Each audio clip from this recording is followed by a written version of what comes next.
dan Putra dan Roh Kudus. Amin.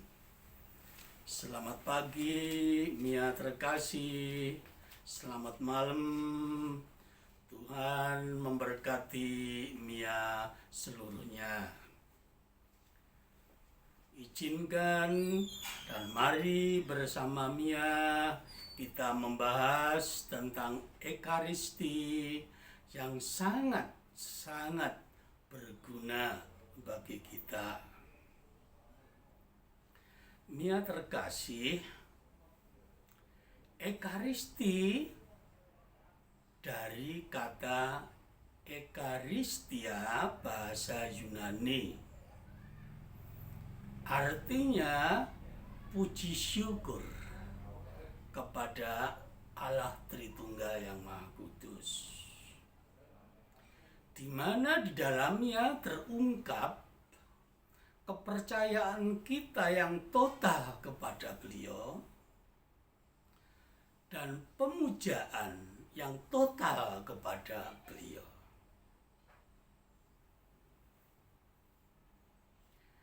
Ekaristi berarti juga tanda dan sarana di mana Tuhan Yesus hadir di tengah-tengah kita dan kita seluruh umatnya menyatu dengan Beliau. Karena itu dikatakan Ekaristi sebagai tanda dan sarana Tuhan Yesus hadir dan kita menyatu dengannya.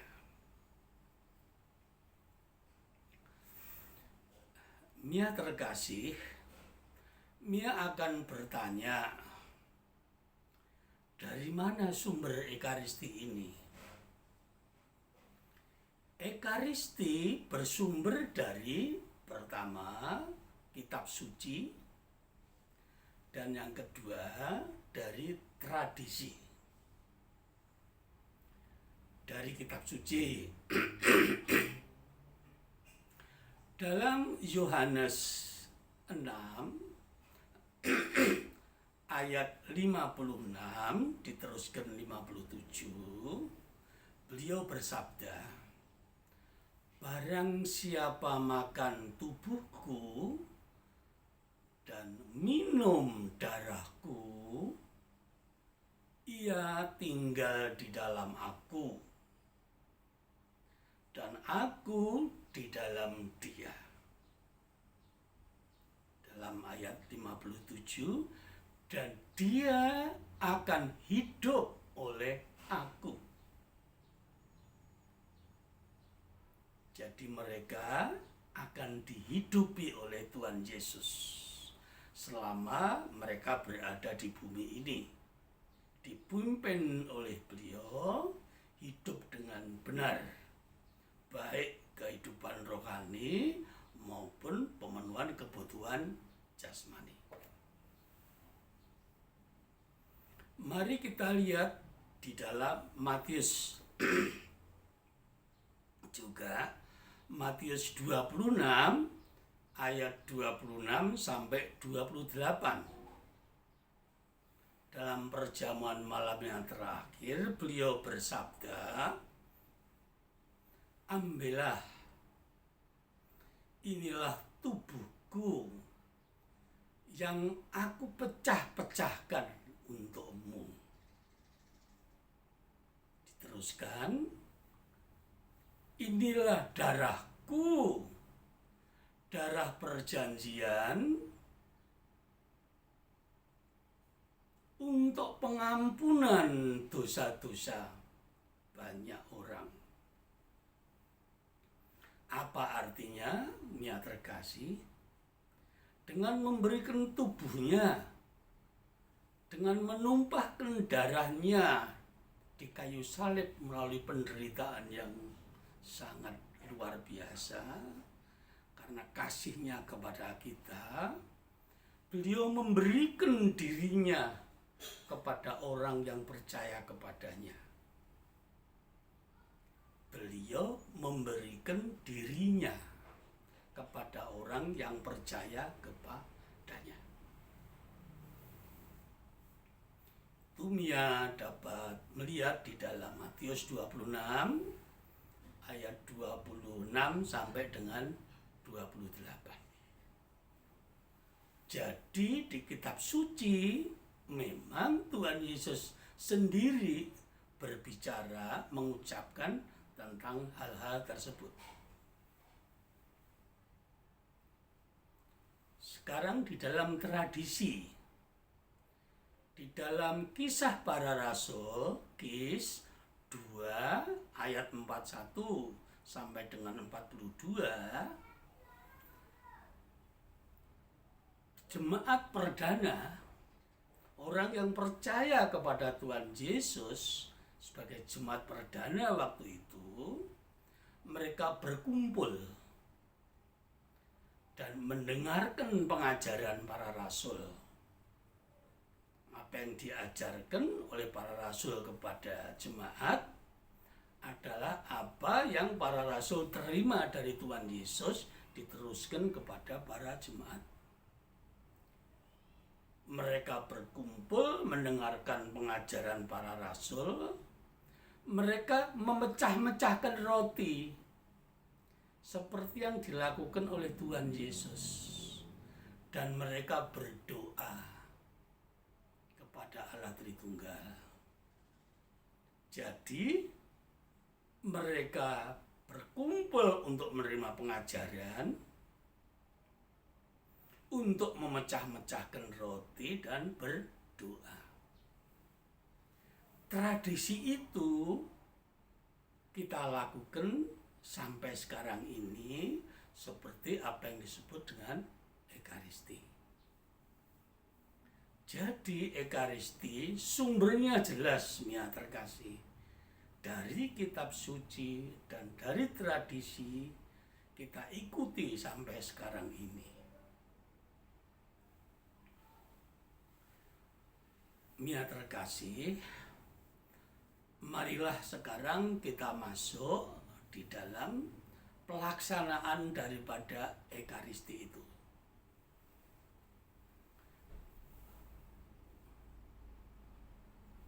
Ekaristi kami bagikan dalam 3 hal supaya mudah kita mengerti.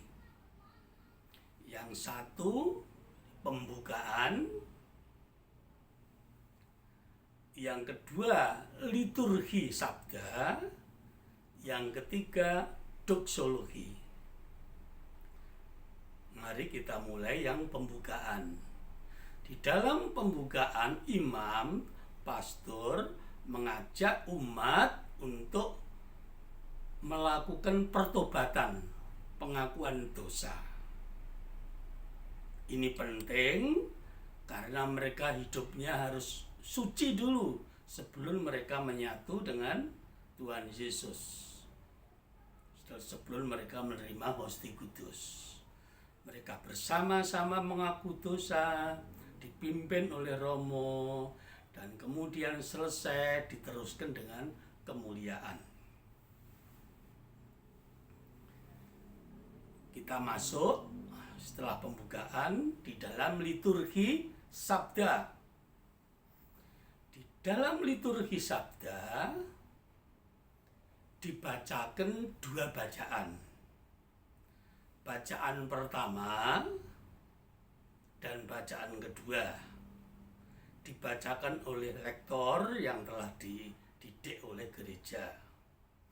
Bacaan pertama mengambil dari Perjanjian Lama, bacaan kedua mengambil dari Perjanjian Baru.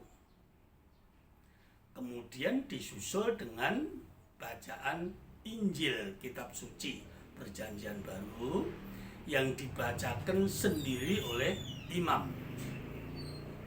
oleh pastor. Demikian bacaan itu seluruhnya selesai, imam memberikan homili atau khotbah. Seluruhnya apa yang tadi dibacakan dijelaskan oleh imam. Apa maksudnya, apa artinya, apa tujuannya. Dan pada akhir homili beliau selalu berbicara agar kita merefleksikan di dalam diri kita sejauh mana Injil itu telah masuk di dalam hati kita, telah kita laksanakan sehari-hari di dalam hati kita, agar kita terus bertumbuh di dalam Tuhan Yesus. Waktu yang diperlukan untuk memberikan homili biasanya sekitar seperempat jam, 15 menit, paling lama 20 menit. Tapi cukup untuk mendalami firman itu. Dan nanti Mia kalau ingin merenungkan lagi, bisa membuka langsung di rumah, mendalami Injil yang dibacakan pada hari itu. Direnungkan, dimeditasikan, dipegang kencang, dan dilaksanakan. Kemudian disusul dengan syahadat, dipimpin oleh Romo beserta umatnya berdiri. Syahadat adalah pengakuan iman mereka kepada Allah Tritunggal, di mana di dalamnya juga tersirat ada Bunda Maria, ada Tuhan Yesus yang wafat dan bangkit, ada Roh Kudus, persekutuan dengan Roh Kudus, ada gereja Katolik yang kudus, ada penghakiman, ada pengampunan dosa, ada kebangkitan kekal. Itu diucapkan syahadat itu oleh seluruh umat beserta imam, kita berdiri. Masuk di dalam hati kita syahadat itu. Syahadat selesai, kemudian dilakukan doa-doa permohonan. Doa permohonan dari pastor beserta umat kepada Allah Tritunggal. Pada umumnya doa permohonan itu meliputi 4 hal, yaitu doa permohonan untuk gereja yang tersebar di seluruh permukaan bumi, ya di Indonesia, Asia, Afrika, Amerika Selatan, Eropa, Kanada, agar selalu dipimpin, diberkati, dilindungi, dan berkembang baik. Kemudian doa untuk pemimpin negara, pemerintah, agar mereka dibimbing, agar menghasilkan hal-hal yang baik untuk kemakmuran rakyatnya. Kemudian juga doa untuk umat yang sedang menderita. Misalkan di dalam pandemi COVID ini, selalu ada doa supaya mereka selamat. Para dokter, suster, peneliti, dan yang lain-lain, supaya diberi hal yang baik dan dilindungi. Dan yang terakhir biasanya doa intensi. Intensi adalah permohonan dari umat gereja setempat untuk didoakan. Misalnya doa untuk mendapatkan pekerjaan, melahirkan anak supaya lancar baik, agar anggota keluarganya yang meninggal diampuni dosanya, diterima di surga. Doa untuk mendapatkan pekerjaan, dan sebagainya, dan sebagainya. Nah, sekarang Mia terkasih, kita memasuki doksologi, bagian yang terpenting daripada Ekaristi. Doa syukur agung, doksologi merupakan bagian keempat. Kita masuk di dalam doa syukur agung. Doksologi nanti bagian keempat. Doa syukur agung kami singkat dengan DSA. terdiri dari 4 pokok, yaitu prefasi, epiklese, anamnese, dan doksologi. Tadi sudah kami singgung. Apa itu prefasi? Prefasi adalah pendahuluan dari DSA itu. Romo berdoa, kemudian diteruskan bersama-sama dengan umat, puji-pujian, kudus, kudus, kudus Tuhan. Singkat, prefasi itu memang kemudian masuk di dalam nomor 2, epiklese. Epiklese ini yang terpenting. Apa epiklese itu? Epiklese adalah doa permohonan dari imam atau pastor yang didukung oleh ratusan umat yang hadir. Doa itu permohonan kepada Allah Bapa agar Allah Bapa berkenan mengutus Roh Kudus-Nya merubah roti dan anggur yang ada di meja altar menjadi tubuh dan darah Kristus. Itu epiklese. Doa permohonan agar Allah Bapa berkenan mengutus Roh Kudus-Nya merubah roti anggur menjadi tubuh dan darah Kristus. Yohanes 14 ayat 14, Tuhan Yesus bersabda, mintalah kepadaku di dalam namaku, aku akan melakukannya. Yakobus ayat 5 ayat 16b, doa orang benar besar kuasanya. Doa orang benar besar kuasanya. Pastor, imam, romo yang mohon itu adalah orang yang benar. Mengapa? Mereka telah menerima tahbisan dari Bapak Uskup. Roh Kudus telah dicurahkan kepada imam itu. Imam itu seluruh hidupnya kudus. Roh, jiwa, jasmaninya kudus. Roh imam murni, pikirannya bersih, jasmaninya suci, tidak tercemar dari dosa. Bahkan menikah pun beliau tidak. Seluruh hidupnya memang dipersembahkan untuk Allah Tritunggal yang Maha Kasih. Itu imam, pastor. Nah, beliaulah yang berdoa itu supaya terjadi roti dan anggur menjadi tubuh dan darah Kristus, dibantu ratusan umat yang hadir. Tuhan Yesus bersabda, 2 orang atau lebih berkumpul dalam namaku, aku hadir.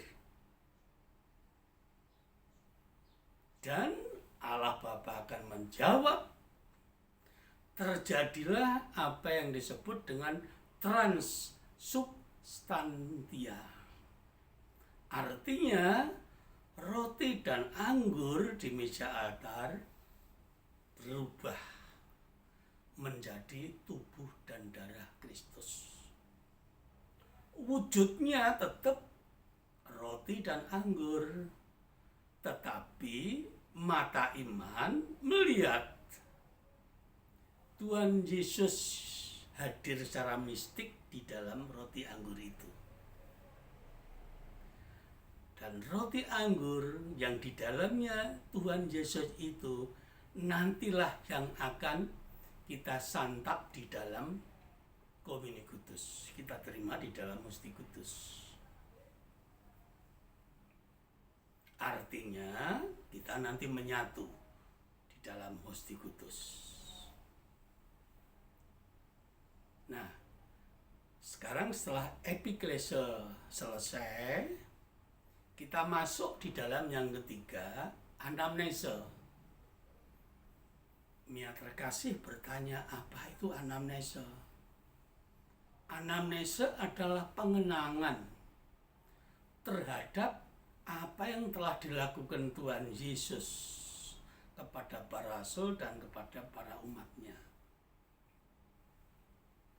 Beliau pada waktu itu bersabda, ambillah, makanlah roti ini. Inilah tubuhku yang dipecah-pecahkan bagimu. Minumlah. Inilah darahku, darah perjanjian yang ditumpahkan bagi kamu untuk pengampunan dosa-dosamu. Kalimat itu diucapkan lagi oleh pastor, oleh imam, oleh romo, sebagai kenang-kenangan apa yang Tuhan Yesus sampaikan. Pusat kenangan adalah Tuhan Yesus sendiri, wafat dan kebangkitannya. Disampaikan oleh pastor, oleh imam. Itu anamnese. Jadi pengenangan. Di dalam pengenangan itu, Tuhan Yesus bersabda itu artinya, tadi telah kami sebutkan di muka, Tuhan Yesus memberikan dirinya kepada umatnya, agar umat mengambilnya dan umat menyambutnya, berarti umat menyatu dengan beliau. Kemudian setelah anamnese, kita masuk di dalam doksologi. Doksologi adalah persembahan, penyerahan diri Tuhan Yesus kepada Allah Bapa. Penyerahan diri imam pastor kepada Allah Bapa. Kita mengamini, kita ikut di dalam penyerahan diri itu, ikut mempersembahkan diri itu. Kalimatnya berbunyi begini, Mia terkasih. Dengan perantaraan Kristus, bersama Dia, di dalam Dia, menyatu dengan Tuhan Yesus, dan dalam persekutuan Roh Kudus, kepadamu Allah Bapa, kami haturkan, kami berikan hormat dan kemuliaan selama-lamanya. Jadi inti daripada doksologi ada persembahan Tuhan Yesus kepada Bapa, persembahan imam kepada Bapa, persembahan kita umatnya yang hadir kepada Bapa. Kalimat itu kadangkala dan sering terjadi dalam perayaan Ekaristi yang besar, dinyanyikan dan sangat indah. Kita di masing-masing bangku ikut dengan lirih, lembut, dengan kasih menyanyikan itu, melambungkan itu, mempersembahkan diri kita kepada Bapa. Dengan perantaraan Kristus, bersama Dia dan di dalam Dia, dalam persekutuan dengan Roh Kudus, kepadamu Bapa, kami berikan hormat, kemuliaan selama-lamanya. sujud menyembah kepada beliau. Teduh sekali rasanya.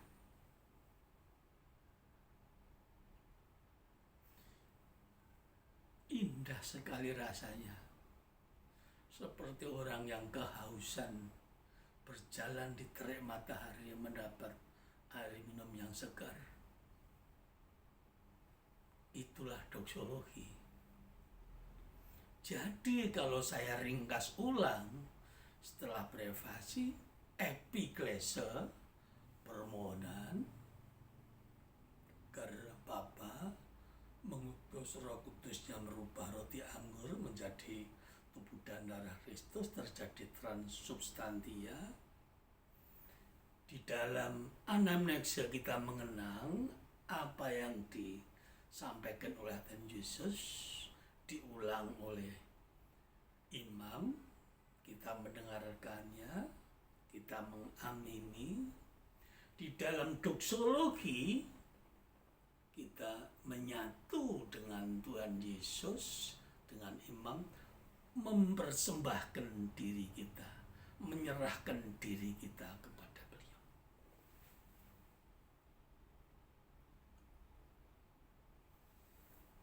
Kemudian setelah itu selesai seluruhnya, kita akan menyambut Hosti Kudus di dalam komuni kudus.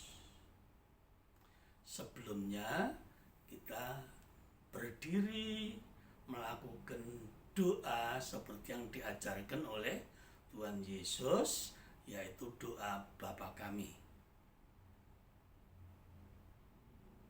Bapa kami yang ada di surga, dimuliakanlah nama-Mu. Datanglah kerajaan-Mu. Jadilah kehendak-Mu di atas bumi seperti di surga. Berilah kami rezeki pada hari ini dan ampunilah segala kesalahan dosa kami seperti kami pun mengampuni yang bersalah kepada kami, dan janganlah masukkan kami dalam percobaan, bebaskanlah kami dari yang jahat. Kita berdiri, doa Bapa kami yang diajarkan oleh Tuhan Yesus. Selesai, satu persatu umat yang telah dibaptis maju ke depan altar menerima Hosti Kudus, di mana Yesus, tubuh Yesus yang mistik ada di dalam hosti itu. Kita terima dengan sangat hormat sekali. Kita kembali ke meja kita, kita hening bersujud dan menyembah beliau.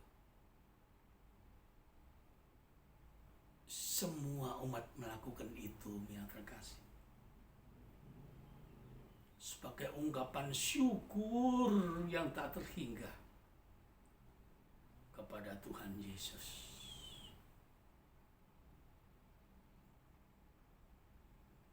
Setelah selesai seluruhnya menerima Hosti Kudus, umat menerima Hosti Kudus dalam komuni itu, kemudian ditutup oleh imam dengan memberikan berkat mewakili Tuhan Yesus. Umat diberkati agar hidupnya dipenuhi dengan rahmat rezeki yang selalu mengalir, seperti Tuhan Yesus bersabda, kalau kamu tinggal di dalam aku di dalam kamu, kamu akan hidup oleh aku. Beliau sendiri yang bersabda. Berkati. Kemudian sesudah diberkati, kita menerima pengutusan, diutus. Setelah misa selesai, ekaristi selesai, kita di tempat masing-masing melaksanakan tugas seperti yang Tuhan Yesus kehendaki, mewartakan kasih kepada sesama, melayani gereja.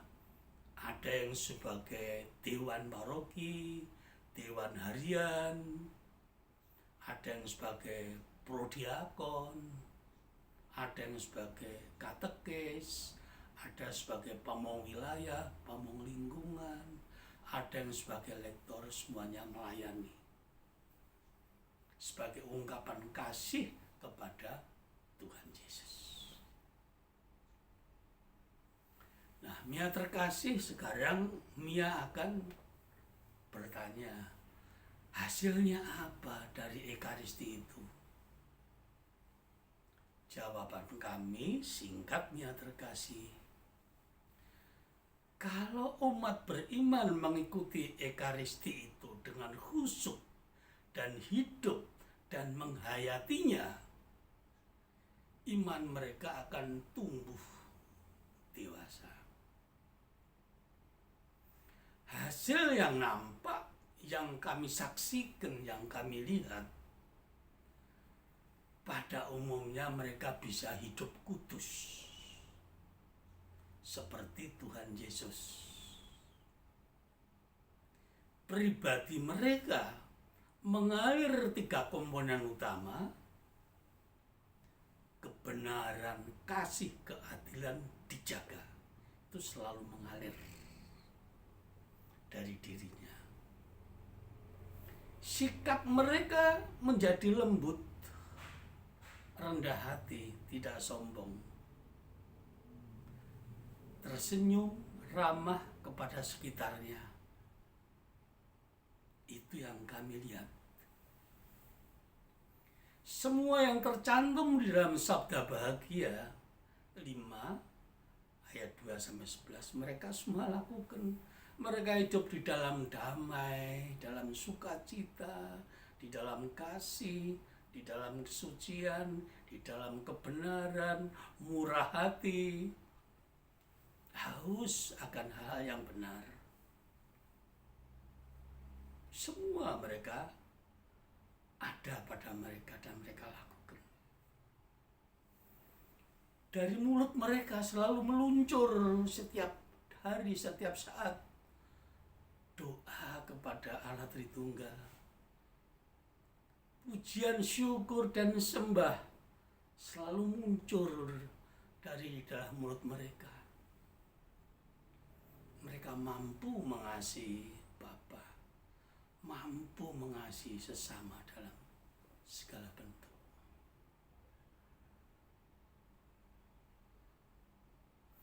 Dan mereka, hidup mereka tidak khawatir karena mereka percaya mereka diberkati, dihidupi oleh Tuhan Yesus, dan itu terjadi. Hidup mereka tidak berlebihan, tapi cukup untuk hidup, tidak kekurangan. Yang terpenting jiwa mereka selamat.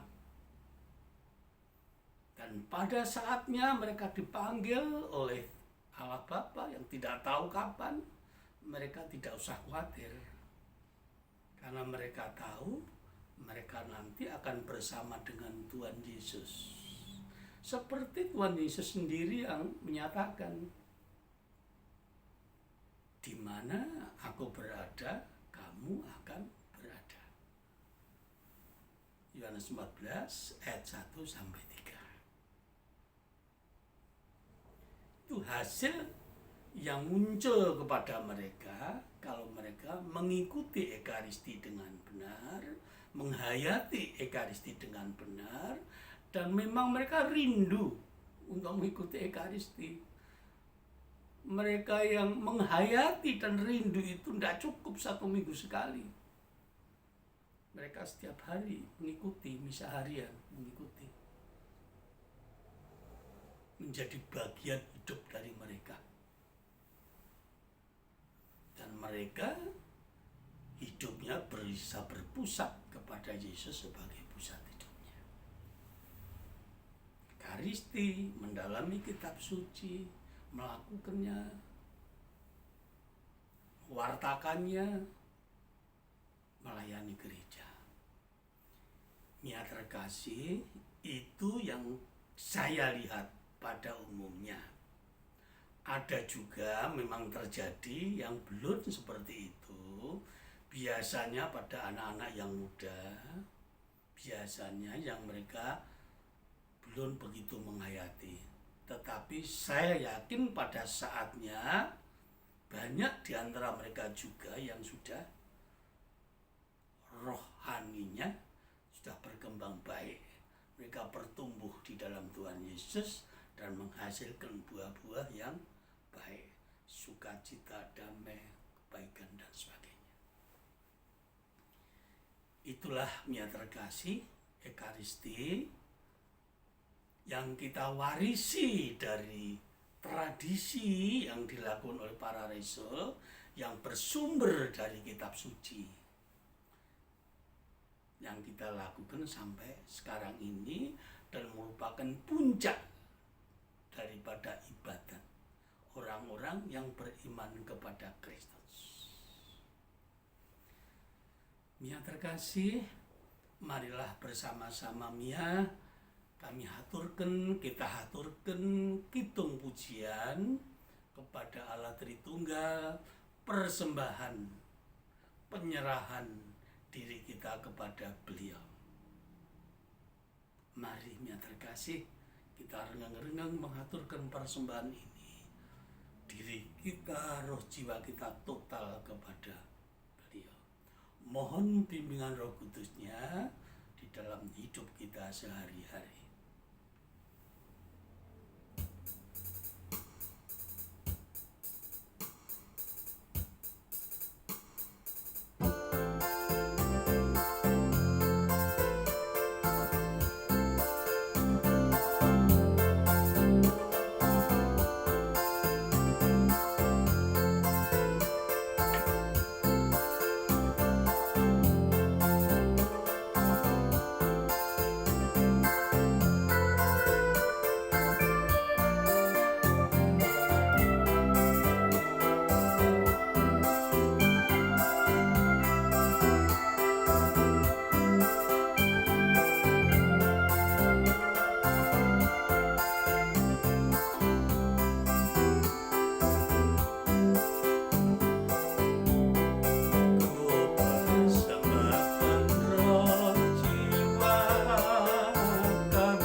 dan Roh Kudus. Kemuliaan kepada Bapa, kepada Putra, pada Roh Kudus, seperti pada permulaan, sekarang dan selama-lamanya. Amin.